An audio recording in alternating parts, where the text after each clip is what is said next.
Hey, I'm Tracy the Enlightened Artist, and today I'd like to update you on my experience thus far with the Walkie H7. We'll talk about a few mods I made on it and the Walkie H6 Max. And I'll be hooking up a viewer with some goodies, so let's roll. Now, as you know, if you've seen any of my videos, I'm a huge fan of Tannus armor. So I got my Tannus armor in that bike and it went on the trip with me. Did great. Yeah, the KBF season is in full swing. Spring has sprung. So I'm doing most of my pedaling these days on the water. I've been on my boat so much, I've even tried to make y'all a video from my kayak in the wind on a busy lake. Motorboat. Oh, it's way harder than the pros make it look. Anyway, I fished a derby in Hell's Canyon last week and I took the H7 with me. Now, I've really enjoyed this bike on my city commutes, but out there in the mountains is where these dual motors really shine. Now, when I wasn't ripping lips, I was ripping those sharp, steep curves in that mountain pass. It was awesome. There was one in particular steep embankment that was covered in chunk rock, and this bike went up and down it like it was on flat ground. So yeah, 4-piston brakes on the way down and dual motors on the way up, no sweat. And, I can't believe I'm saying this, the all-wheel drive eco mode was absolutely great on the campground, steep slopes, and around the green belt of the campground. It delivered the perfect amount of torque and power without worrying about shooting off into the lake. It was great. As for loading a dual motor, non-folding beast of an e-bike into the back of my truck, somebody else asked me about this, it's not fun, but it's totally doable. It just takes a little bit of practice. Now, obviously, loading ramps or a carrier would be optimal, but I didn't have the space. Now, I wouldn't recommend regular lifting of these e-bikes unless you're really healthy or you have to. Now, I'm good. I've only had 2 hernias and only 1 lower back procedure. Guess I'm a slow learner. And the bike almost didn't make the trip. A couple of days before, I came out to the garage, pulled a goat head out of one of the tires, and I hear that. Yeah, in this particular valley, goat heads, or in some parts of the country, I'll call them puncture vine. They're an absolute plague, a total menace. And if you've seen any of my videos, you know that I put Tannus armor on all my bikes, but I hadn't done it on this bike yet because I was doing range testing on it, and I want it to be as stock as possible without skewing my numbers. Because in my experience, when installed correctly on my 6 bikes that I put it on, Tannus armor enhances the performance of the bikes and keeps the goat heads at bay when installed correctly, in my experience. And I'm gonna give one of y'all the opportunity to try it for free.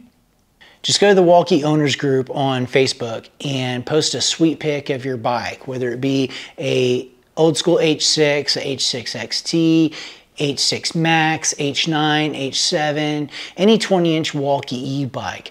Post a sweet pic of it and call me out in the post. You know, talk about how cool and good looking and smart Tracy is. I just post the pic, I'll see it. I'll be scrolling through there over the next week, and whoever has the sweetest pic gets a set of these. And these. And of course, a sweet lever set that doubles as a chain breaker. All on me. Well, actually on Vinny at Tannus. But I'm gonna pay for shipping. Well, YouTube's gonna pay for shipping. Either way, you ain't paying. And here's a hint, the bike with the sweetest mods is probably gonna get the gear. Speaking of mods, if you've seen any of my videos, you know that I'm all about goosing these bikes, and the best way to do that is with gearing.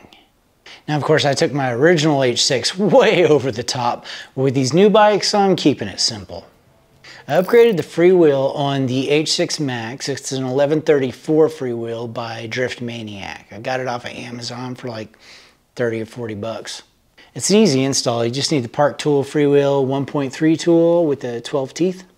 Now, when you take off the stock freewheel, you'll have this washer between the freewheel and the hub. You're gonna go ahead and pull that because the aftermarket one isn't gonna have that dent. It's gonna be flat. And then you're going to want to add a washer between the freewheel and that torque washer on the axle to keep it from binding, because the new freewheel is gonna have a much tighter diameter here. Now for a shim, I just used the outer axle washer. It fit perfect, and then swapped out that outer axle washer with whatever I had lying around. I think the one I used came off a Volkswagen Beetle. But unfortunately, with the stock chain length, anything larger than a 52 tooth chain ring would make it next to impossible to get into that 34 tooth first gear. And these chains are already super long because of the dynamics of the bike with the battery back here and everything. So lengthening the chain is a bad idea, especially when you drop down into 7th on that 11 tooth freewheel. It would be too sloppy. Now on the H7, I'm going with a totally different setup. I want to be able to eliminate ghost pedaling, still use all the gears without lengthening the chain. Now I stole these crank arms off my old bikes, but you can score a set like this for 50 to 60 bucks, and it actually comes with this really nice 58 tooth chain ring with the guard. You will need a crank arm puller. You can grab one of those on Amazon too. I just happen to have a motorcycle timing pulley puller, so that worked out for me. Timing pulley puller. Timing pulley puller. Yeah. I'll be ordering an 11 to 28 tooth freewheel for this one. So I'll get all the pedal in high gear with that 11 to 58 tooth gearing.